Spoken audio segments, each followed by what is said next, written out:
ಲೋಕಬಲೆಗೆ ಬಿದ್ದಿರೋದು survey ಇಲಾಖೆಯ ಇಬ್ಬರು ಸಿಬ್ಬಂದಿಗಳು.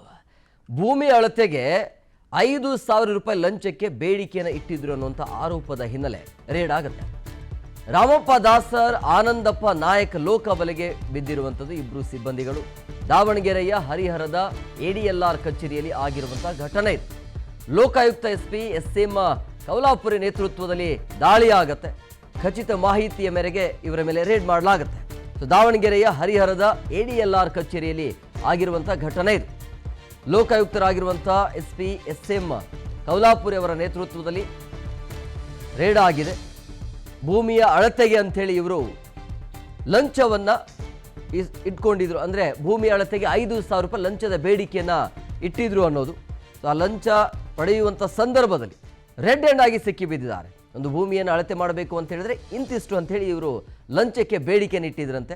ಅಳತೆಗೆ, ಆ ಭೂಮಿಯ ಅಳತೆಗೆ, ಸರ್ವೆ ಮಾಡೋದಕ್ಕೆ. ಆವಾಗ ಖಚಿತ ಮಾಹಿತಿಯ ಮೇರೆಗೆ ಅಧಿಕಾರಿಗಳಿಂದ ರೇಡ್ ಆಗುತ್ತೆ. ಈಗ ಸಿಕ್ಕಾಕಿಕೊಂಡಿದ್ದಾರೆ. 5,000 ರೂಪಾಯಿಗಾಗಿ ಈಗ ಸಿಕ್ಕಾಕಿಕೊಂಡಿರೋದು. ಭೂಮಿಯ ಅಳತೆಗೆ 5,000 ರೂಪಾಯಿ ಲಂಚಕ್ಕೆ ಬೇಡಿಕೆ ಇಟ್ಟಿರುವಂಥ ಹಿನ್ನೆಲೆಯಲ್ಲಿ ಈಗ ಇಬ್ಬರು ಸಿಬ್ಬಂದಿಗಳು ಲಾಕ್ ಆಗಿದ್ದಾರೆ.